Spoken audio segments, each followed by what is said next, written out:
Hey, how's it going? My name is Vianney.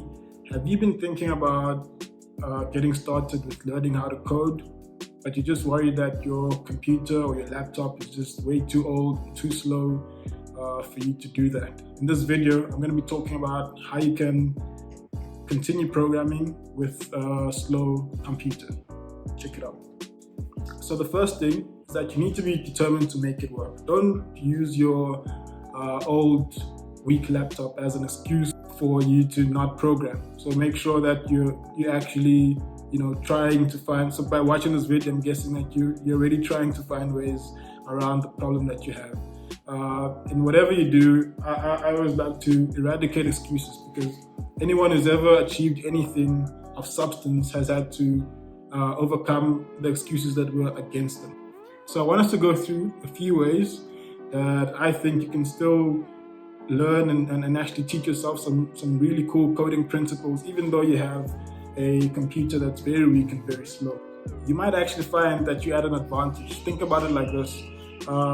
If you've ever met someone who's been coding for many years, maybe a lecturer or someone that you work with, you find that when they learned how to program, the computers that were available at the time were not so accessible, and in fact they weren't as powerful as they are right now. But you find that they actually know a lot more than you do, because under the circumstances that they were in back when they started, they had to really stretch their mind in order to learn, in order to code. And you find that they're able to write efficient programs, because the programs that they write are actually they're used to writing programs for limited resources.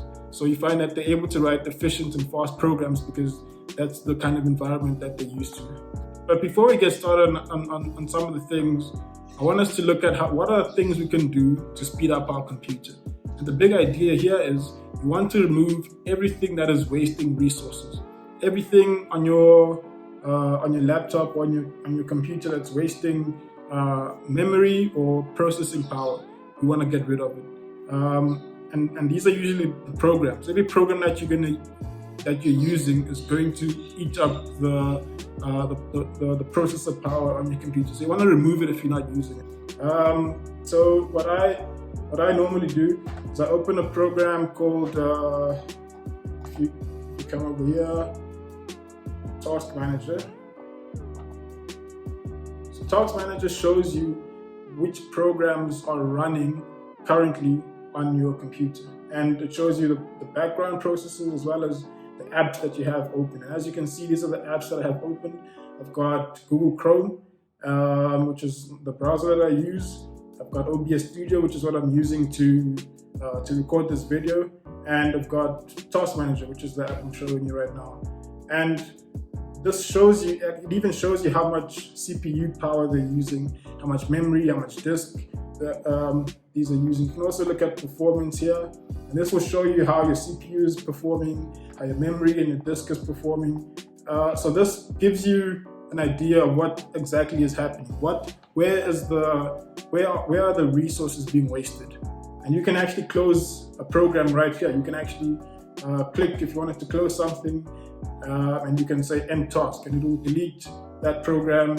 And then you also want to look at things that you've never installed before, because that could be a virus that came into your computer without you knowing. So you want to delete that, clean up your computer, make sure there's no viruses.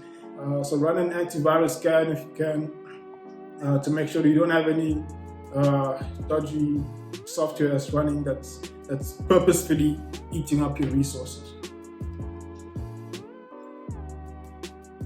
The other thing that if that doesn't work, the other thing you may want to do is just to reset your whole computer, right? If you wanna, you can maybe format the whole thing and just start again, and make sure you save whatever important files that you're gonna need. So, but if you don't want to do that, you can still reset and just bring back your system to as it was when you bought it, right? So you can come here to reset this PC, and this is an easy way to do it, and your computer will be faster after doing this. done this a few times and it always works. All right. So, and the other thing that you want to do is to try and update your operating system. Make sure you're using the latest version of your operating system that you possibly can, so that you know that you're using the most optimal, the most efficient system that's available right now. And then lastly, as you can see here, I'm using Windows.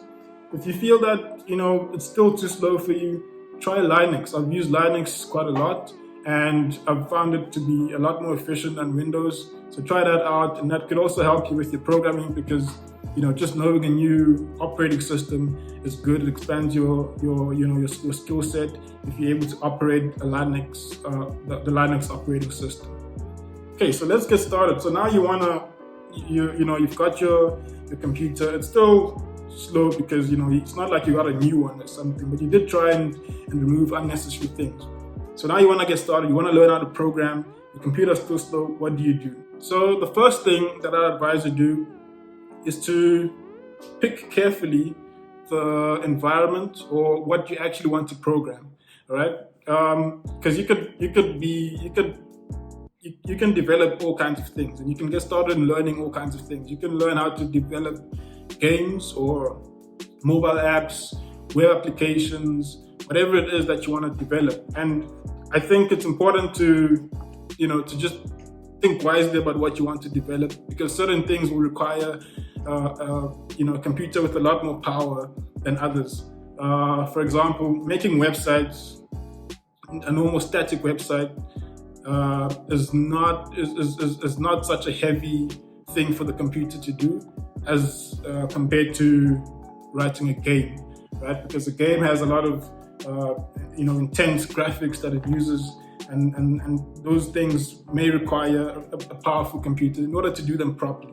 Not saying that you can't do them, but to do them easily, you may want to have a computer that might cost you a little bit more money. So, for example, game development is one that I think you may want to hold that off until you have a better computer. The other thing that you may want to hold off until you have a better computer is something like machine learning, because that also uses algorithms that might use a lot of resources on your computer. So you might want to leave that until you have a computer that's better. The other thing is mobile development. So when you're writing mobile apps, you're gonna want to write it in iOS or Android. It's gonna require some emulators, a lot of software, and I've just found that it really puts a big strain on your CPU. So you may want to hold that off again until you have a better computer to do that with. But the important thing here is you're not actually missing out.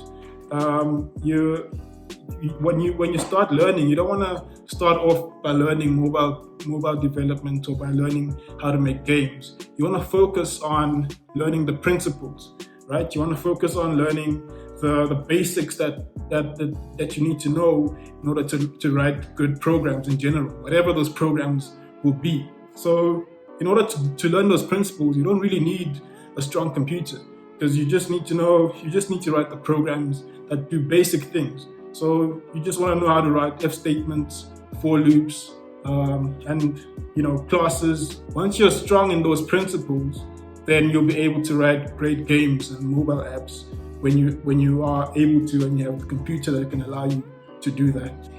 One thing that I suggest that you do is to download your learning material locally. So if you're using a tutorial website, something like Udemy, it can allow you to actually download the videos so that you can watch them locally without always having to access the internet when you want to watch them. And that could help you, because accessing the internet can be a strain on your computer, and that can slow things down for you. So I like to download whatever I'm using. So over here I've got a book called Clean Code by Robert Martin, Uncle Bob as some people call him. And this is a great book, by the way, that I recommend that everyone reads. And I've got this book here as a PDF, right? And I can read it from here. I don't have to download it anywhere else. and it does speed things up a little bit if I'm learning from here instead of accessing videos or tutorials from the internet. So try and download your learning material locally on your machine. The other thing that you want to do is to choose carefully the tools that you're going to use to write your programs. You might look around and see people using some big IDEs like Visual Studio or IntelliJ, and you might think I need that stuff to get started. You don't, right? You just need, you can even get started right with Notepad, which every Windows computer comes with. And if you open up Notepad, you don't need to, you can actually write code right here. Even though it doesn't have all the nice syntax things to show you where the errors are, and it doesn't have all the colors to show you, what are keywords and what are your own variables, but it can help you get started, right? You can write programs here and you can run those programs. So when it comes to IDEs, maybe if you have a computer that's very slow, stay away from IDEs for now and use Notepad or something similar to Notepad. Now you might be wondering, how am I going to compile and run my code with Notepad, right? So you can't do that with Notepad, but you can download the compiler or the interpreter for whatever language that you're using. I'm going to use Java as an example to show you that you don't actually need a huge IDE like IntelliJ in order for you to write and run your program. So if I go to Google and I type in Java SDK, I can open this link over here and I can download the JDK, so the Java development kit that will allow me to run Java programs. I'm going to leave this link here in my description if you wanna download that for yourself. And I'm going to show you how to use it. So I've already downloaded it and installed it. I'm going to open my command prompt. Again, this is something that's on every Windows computer, right? And I'm going to go into my documents and I'm going to create a folder. Call this YouTube. So I'm going to go into YouTube. And I'm going to write a Hello World Java program. All right, so I'm going to call it, hello. So I use a program called Touch. It's a command called Touch that you can use to create new files. So I'll say touch hello.java, and then I will go. So I can even still here on the command prompt, I can call Notepad and say, Notepad open hello.java, and it will open it for me. All right, so now I can start writing some Java code, and public class hello.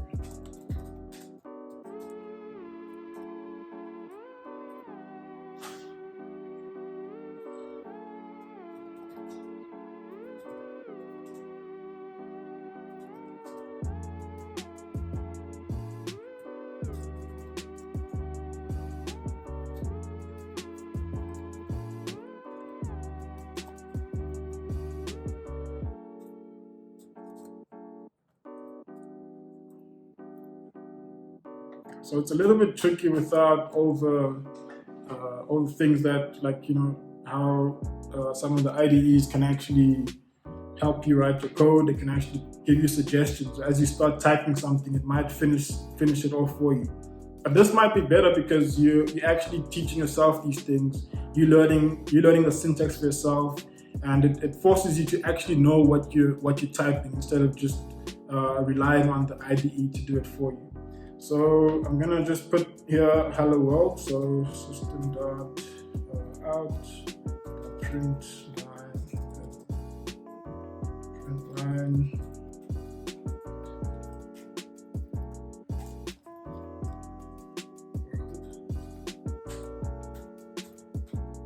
Save this and let's see how to compile it. So now I've got, if I say ls, I've got a hello.java file, and I'm going to use Java C, which is the Java compiler, command, and I'm gonna say I want to compile the hello.java program, and it will go ahead and do that for me. So it tells me now that there's an error, right? And the error is that public error one. So again, it's not really clear what the error is, but it tells you that there's an error. So you need to go back and look at what the error might be. So the problem here is I've got the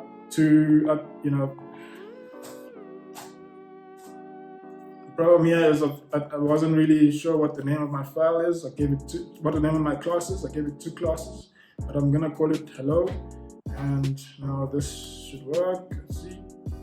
So now there's even more errors. So sting is not how you spell string, right? And it's telling you where the error is. So it thinks the error is in line 2, and knowing how to interpret these error messages is really going to help you as you learn how to write code, because the error messages aren't always clear. They're not always precise. So you need to know how exactly the compiler is compiling the code in order for you to be able to interpret what's actually happening, and that takes a bit of practice. So it said that I spelled string wrong. Let's see if this will work. So that works. So if I say ls now, I see 2 files in here. So now there's hello.class, which is the executable. This is a Java executable that I can run. So I can use the Java program, and say hello. I don't need to put the .class, and this will just print out hello world as my program has specified. You could do the exact same thing with another language like JavaScript, like Node.js, for example. So again, you'd want to download Node, so just Google that, and nodejs.org is where you download the software that you need to run Node.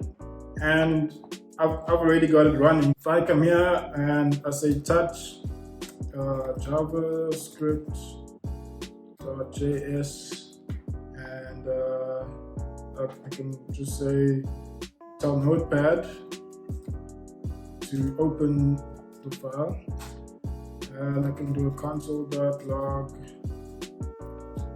In fact, let me do maybe an object here. Let's say let me do an array that is equal to array.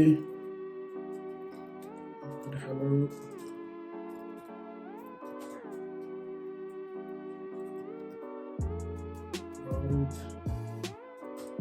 And then I'm gonna console log words.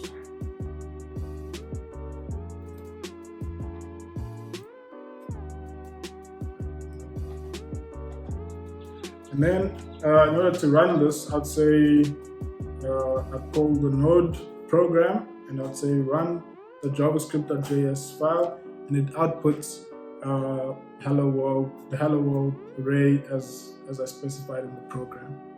If using this Notepad is a bit too extreme for you, you can try something else. So I'm only using this because I think it's probably the most efficient, and you don't have to install anything else. But if you do feel like it's a bit too much, you can get a program called Notepad++, which I think has a great name. It's basically just Notepad, but with a few extra features that enable you that just make programming a little bit easier. So it has let